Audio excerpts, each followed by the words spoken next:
Assalamualaikum warahmatullahi wabarakatuh. Salam sejahtera. Anda bersama saya Hawa Rizwan dalam episod kedua program Prospectus. Okey, dan tujuan program kita pada hari ini ialah untuk memberi fokus tentang kemahiran, tentang kerjaya. Cukup membimbangkan sebenarnya kalau tahun lepas sekitar bulan Julai atau Ogos kita lihat lebih 72% pelajar lepasan SPM membuat keputusan untuk tidak sambung belajar. Ada pelbagai faktor, antaranya kerana melihat ramai pengaruh di bidang sosial, banyak kerja-kerja sambilan yang membawa pendapatan yang lumayan seperti bekerja dalam bidang e-hailing dan sebagainya, membuatkan mereka rasa lebih baik bekerja daripada sambung belajar. Tapi bila bekerja ini memerlukan sijil-sijil tertentu untuk kekal relevan, untuk lebih meningkat dan meningkat lagi di masa akan datang. Jadi untuk kita mengupas dengan lebih lanjut lagi dan untuk faham lagi dan untuk membuat keputusan yang lebih baik lagi di masa akan datang, bersama saya di studio pada hari ini kita ada dua orang tetamu. Kita bersama dengan Encik Muhammad Azam Saleh, bekas pengarah Kolej Kemahiran Tinggi Mara, dan sebelum ini juga merupakan pelatih di IKM lama dulu kan. Nanti kita nak dengar pengalaman Tuan. InsyaAllah. Terima kasih juga Tuan bersama kita pada hari ini. Dan kita juga bersama dengan Dr. Syahani Aman Shah, Timbalan Dekan Pembangunan Pelajar di Uni KL MIAD. Okey, fokus doktor pada hari ini dalam bidang penerbangan. Tapi bila penerbangan selalu kita ingat pilot, juruterbang sahaja. Tapi sebenarnya ada banyak lagi peluang pekerjaan dalam bidang aviation ataupun penerbangan ni. Okey, tapi kita nak berbalik kepada kajian ataupun research sekitar tahun lepas kan. Bagi saya membimbangkanlah 72%. Angka yang sangat tinggi. Betul. Yang tak nak sambung belajar. Pandangan Cik Azam sendiri. Yalah. Kalau tengok betul lah ya, banyak pelajar-pelajar lepas SPM dia tak nak sambung belajar lagi. Isu yang paling utama sekali duit lah. Ya. Kerana dia orang nak memerlukan duit, kerana zaman sekarang dah ke arah yang itu. Dalam masa sama kalau kita tengok ya, ruang-ruang peluang pekerjaan sana banyak. Walaupun you tidak mempunyai sijil dengan lepasan SPM tadi, you boleh kerja. Contoh ni dia sebagai apa tu, kerja-kerja di McD ya, jadi sales, dan gaji dia agak lumayan juga sekarang ni ya. Boleh menjangkau ke 2,000 lebih. Tapi kalau dia orang nak belajar, dia orang kena tunggu. Contoh kalau dia orang nak sambung belajar sijil memerlukan 2 tahun baru orang boleh dapat duit. Kalau ambil diploma 3 tahun. Kalau ambil degree 5 tahun baru dia orang dapat memegang duit sijil. Kerana dia orang ada cita rasa memerlukan sesuatu. Especially kalau kita tengok sekarang gadget. Handphone inilah satu benda yang keperluan pada dia orang. Tak ada handphone macam tak boleh hidup. Jadi ini kita tak boleh nak elak. Jadi satu cara yang terbaik kita tengok, kita kena bagi pendedahan yang lebih besar lagi. Dalam sistem pendidikan kita juga sekarang ni, kalau kita tengok banyak ke arah persijilan. Kadang-kadang pelajar-pelajar ni dia tak tahu aku nak keluar nak kerja apa. Ibu bapa pun nak ambil diploma, ambil degree, tetapi kerja tak tahu. Tak fokus dia apa? Jurusan dia apa? Itulah tradisi yang ada di Malaysia. Berbanding kalau luar negara. Luar negara, daripada sekolah rendah lagi, anak telah dididik, sekolah telah mendidik dia orang supaya mendapatkan kerjaya. Bukan tengok sijil. Kalau nak jadi jurutera, apa yang perlu pergi ke jurutera? Jadi dia ambil pelajaran untuk jurutera tu. Kan kalau dia jadi kemahiran lah. Ya. Yang kedua, masalah yang paling besar kita dia kluster pula. Ada pelajar cemerlang pergi masuk sains dan engineering. Pelajar tak cemerlang ni kadang-kadang agak terpinggir, tidak ada program. Di orang tak, dia tidak ada kluster. Pelajar yang cemerlang juga boleh masuk TVET kemahiran. Ikut depend daripada dia orang nak. Ikut minat dan kekuatan masing-masing lah kan. Pelajar yang moderate juga, yang tidak cemerlang, kalau dia nak ambil medik, dia minat, dia akan cemerlang dalam medik. Begitu juga engineering. Walau yang moderate, yang tidak ada cemerlang, tidak ada fall flat dan sebagainya, tapi dia minat dalam engineering, dia boleh berjaya dalam engineering. Tapi di Malaysia, yang ini agak mengganggu pada pelajar-pelajar ni. Bila dikatakan dia tidak ada A, dia dah gagal lah, dia tak boleh nak pergi mana. Jadi isu ini yang kita perlu lah. Pandangan saya paling penting sekali daripada sekolah. Dari sekolah lagi. Dari sekolah kita kena kenal pasti kita nak bawa ke mana, kita didik dia ke mana, kita bagi ruang-ruang.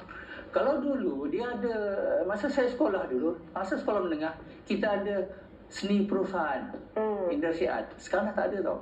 Jadi masa industri art, kita didedah dengan ilmu-ilmu pekerjaan, skill tu.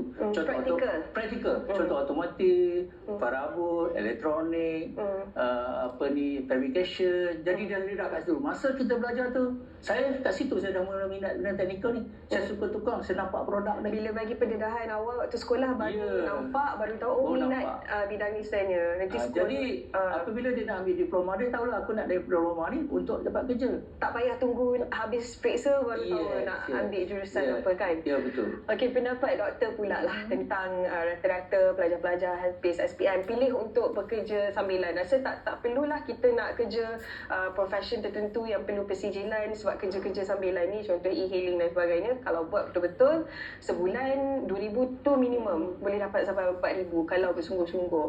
Jadi pandangan doktor sendiri, lebih rela kerja macam ni daripada ambil profession yang perlu sijil? Okey, pada pendapat saya, pelajar-pelajar ni perlu dapat perhatian dari segi guidance lah.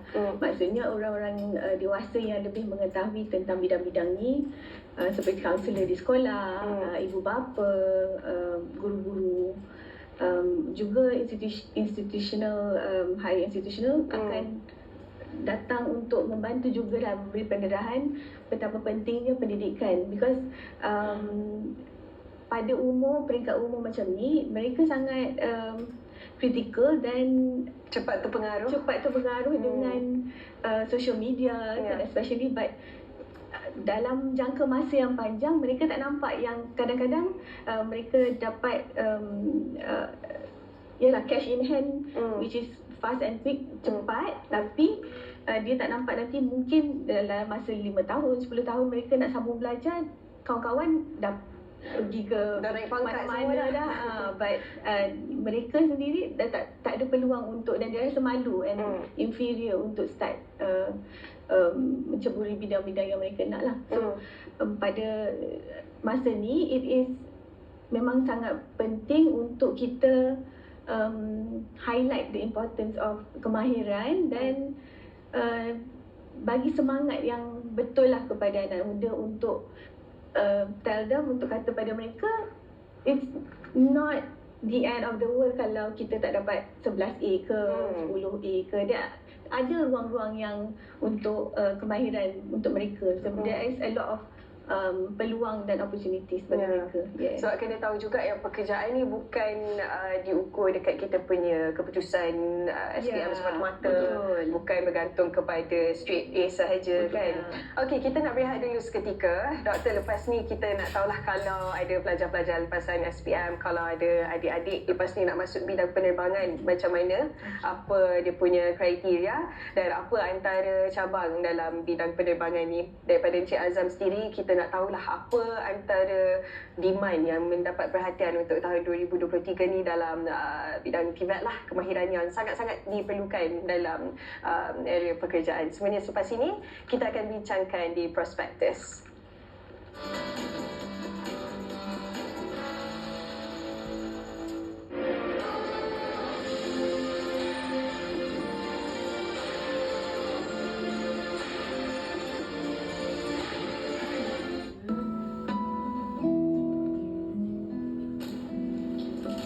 Boy, dapat bunga je.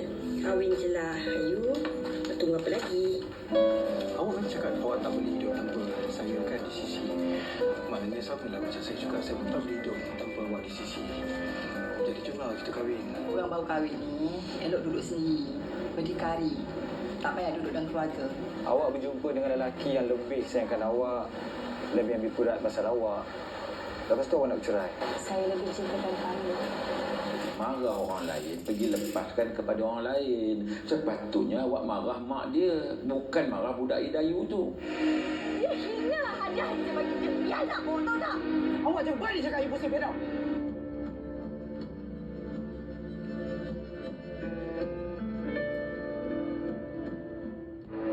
Hasil daripada proses menyilang benang kapas beraneka warna terang lalu ditenun menjadi sehelai kain dengan berikan corak dan motif yang sangat indah. Selembar kain tenun ini dihiasi pula dengan jalinan benang emas sebelum dilipat, dijahit dan digubah membentuk hiasan kepala yang dikenali sebagai sigar. Ini sigar sinau sangau lah, yang simbolik dia itu apa, tanduk kerbau. Okey, kalau ini dia dinamakan kinahu-kahu. Ramai yang tidak tahu nama-nama sigar yang ada di Sabah lah. Harapan saya agar lebih ramai generasi seperti saya berminat mengetahui seni warisan sigar ini supaya ianya terus terpelihara. Mewarna Ilmu hanya di TV1.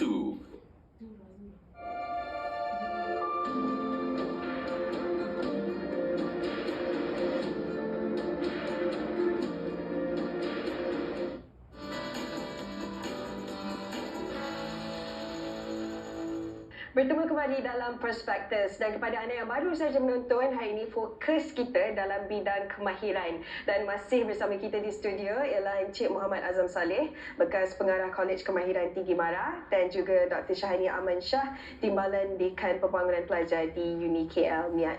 Baik Encik Azam, kita nak tahulah tentang antara program yang berjaya di IKM dan mendapat perhatian sampai sekarang ini dalam kalangan pelajar-pelajar. Okey, sebenarnya di Pusat Latihan Kemahiran ni, kita di Malaysia ni ada 3 agensi yang menawarkan kemahiran. Kementerian Belia dia ada Institut Kemahiran Belia Negara. Kementerian Sumber Malaysia dia ada Institut Latihan Perindustrian. Dan MARA sendiri ada Institut Kemahiran MARA. Sebenarnya dalam MARA ni, dia BT MARA ni, dia ada program yang ditawarkan bermula daripada sijil sehingga ke ijazah dan sampai PhD. Yang mana kalau kita tengok yang kita tahu sekarang MARA ni, dia ada daripada Giat MARA. Giat MARA ni special dia budak-budak yang tidak ada sijil. Boleh baca, boleh menulis, belajar kat Giat MARA. Ada peluang? Ada peluang kat situ. Baca dia, boleh baca tulis, dah pergi kat Giat MARA dalam setahun. Lepas tu dia boleh sambung pula dekat IKM, Institut Kemahiran MARA. Itu 2 tahun untuk sijil. Daripada IKM pula boleh pergi ke KTM, tempat lama saya, Kolej Kemahiran Tinggi MARA. Itu untuk diploma. Selepas selesai diploma, boleh terus ke Uni KL. Itu asal dia adalah Universiti Teknikal MARA tu. Tapi sekarang dia rebranding dia nama Uni KL. Okey, dalam kemahiran, sebenarnya bidang kemahiran dia luas. Dia katakan kalau tak ada kerja, dia boleh jadi usahawan. Ada special dia. In fact, MARA pun ada buat yang itu, yang mana pelajar-pelajar IKM ni, semasa dia belajar, dia boleh terus daftar syarikat, dia terus waktu belajar dia daftar, digalakkan untuk jadi usahawan, yang mana 6 bulan ke setahun dia dah mahir dan dia boleh buat projek-projek luar di dalam BKIM untuk dapatkan income.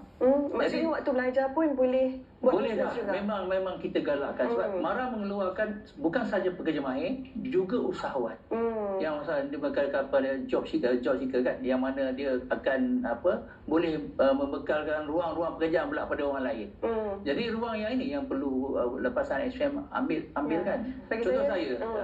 Itu sangat menarik perhatian lah, sebab sekarang ni cabaran dia nak belajar, yuran pun tinggi. Bila nak belajar, perbelanjaan pun tinggi juga. Jadi bila kita boleh belajar sambil bekerja, sangat-sangat digalakkan. Betul.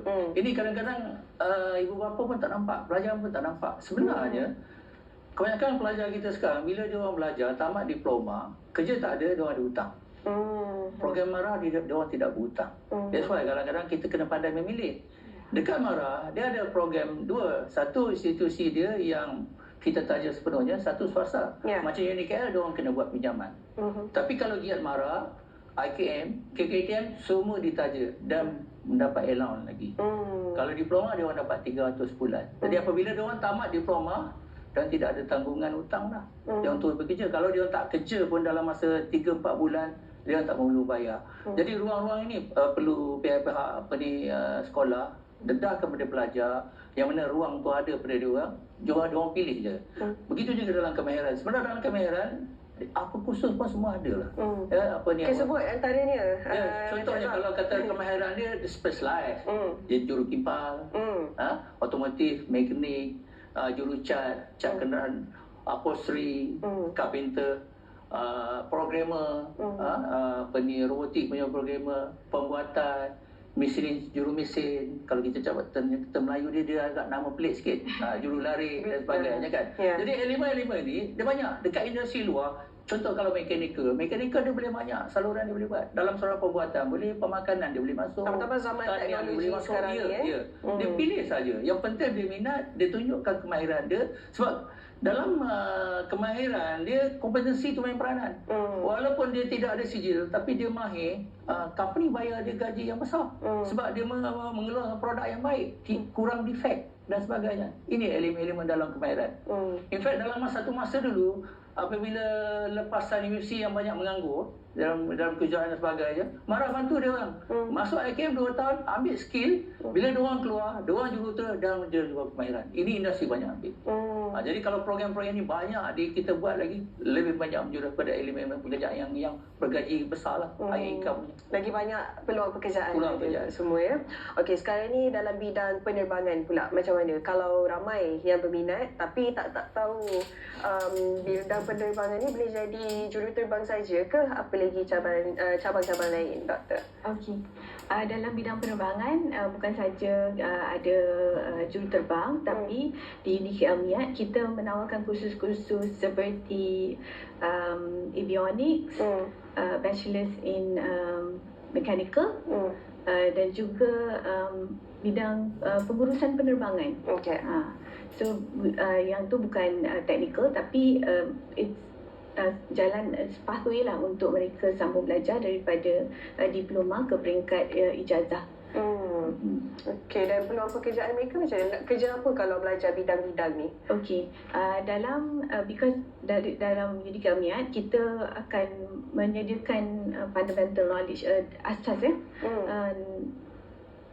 ilmu asas dalam penerbangan. So dia boleh there is a lot of opportunities lah. Contohnya dia boleh bekerja di airport, dia boleh menyelenggara pesawat, dia boleh juga ada student kita yang bekerja di dalam bidang flight simulator.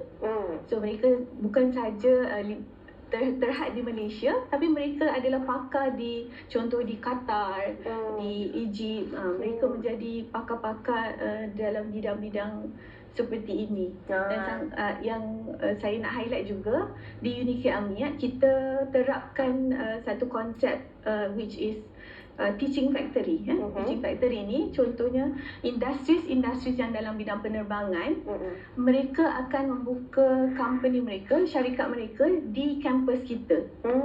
So dalam masa yang sama, pelajar-pelajar ini dapat pendedahan praktikal di industries yang in operation dalam aircraft ni lah. So tak perlu pergi ke tempat lain. Industries are based in our campus, and mereka juga menyerap masuk pelajar-pelajar after dia punya internship. Maksudnya industri masuk ke kampus bagi pendedahan, jadi dari situ dah nampak dah ahli tuju nak pergi mana, nak buat apa lepas ni.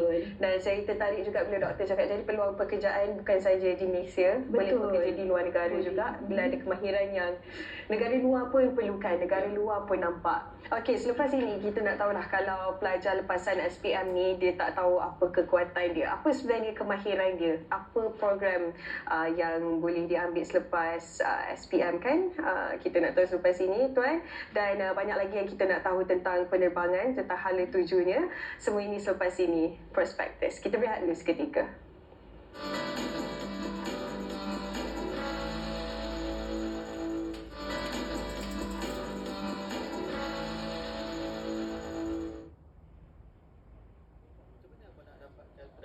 Pendapatan tinggi ni dia subjektif lah.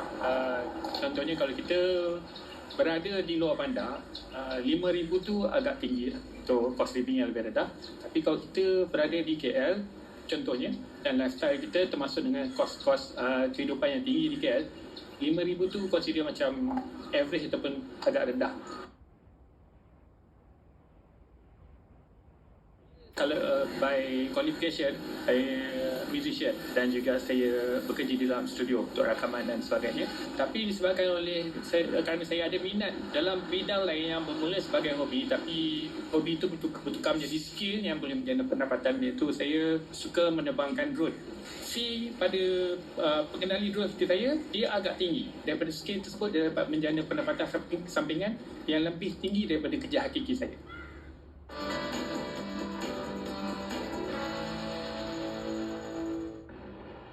Terima kasih kerana masih setia bersama Prospektus untuk sama-sama kita faham dan tahu apa antara kemahiran yang diperlukan untuk pelajar-pelajar selepas SPM kalau nak masuk dalam bidang kemahiran dan sejauh mana memberi jaminan dalam pekerjaan dan juga fokus dalam bidang penerbangan ataupun aviation ataupun avionics. Tapi sebelum tu Dr. Shani, kita nak faham avionics ni apa sebenarnya?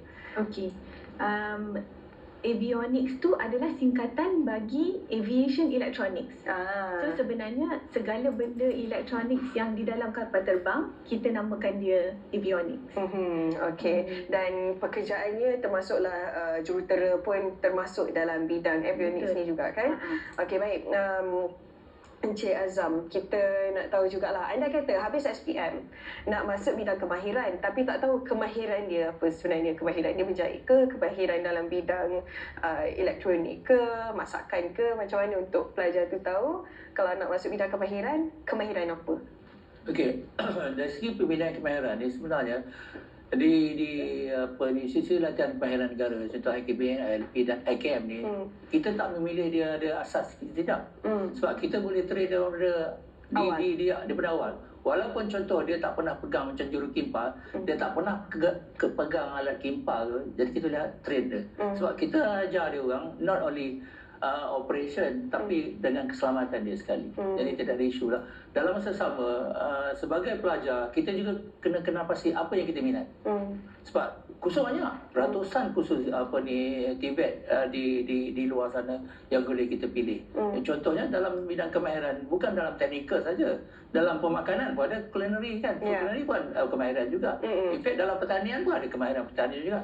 Yang penting apa yang kita minat, you minta dan kita akan train daripada asas permulaan sampai dia mahir. Begitu ikut level-level. Sehingga yang kalau kita tengok MARA sendiri, sehingga peringkat PhD pun ada lah dekat UniKL. Daripada Giat MARA tadi kan, Giat MARA, IKM, KKTM, terus pergi UniKL. Okey, nampaknya banyak yang sudah dikupas oleh Dr. Shani dan juga Encik Azam dalam bidang penerbangan dan juga dalam bidang kemahiran. Sedikit sebanyak membuka mata kita semua tentang peluang dalam bidang penerbangan khususnya, cabang-cabangnya. Dan begitu pentingnya kemahiran untuk kita tahu apa minat kita, dan bila minat dan bila mahir, barulah datang kejaya, insya-Allah. Terima kasih banyak Encik Azam dan juga Dr. Shani bersama kita pada hari ini, dan pastinya kemahiran membina kerjaya. Terima kasih banyak-banyak kepada anda yang mengikuti kami dari awal siaran sampailah ke penghujungnya. Kita jumpa lagi di program Prospektus akan datang. Saya Hawa Rizwan. Kita jumpa lagi. Assalamualaikum. Terima kasih. Seringkali kita merasakan bahwa kita tak mampu untuk menggapai apa yang diimpikan, dan seringkali kita merasakan kejayaan jauh dari genggaman, jauh dari pandang.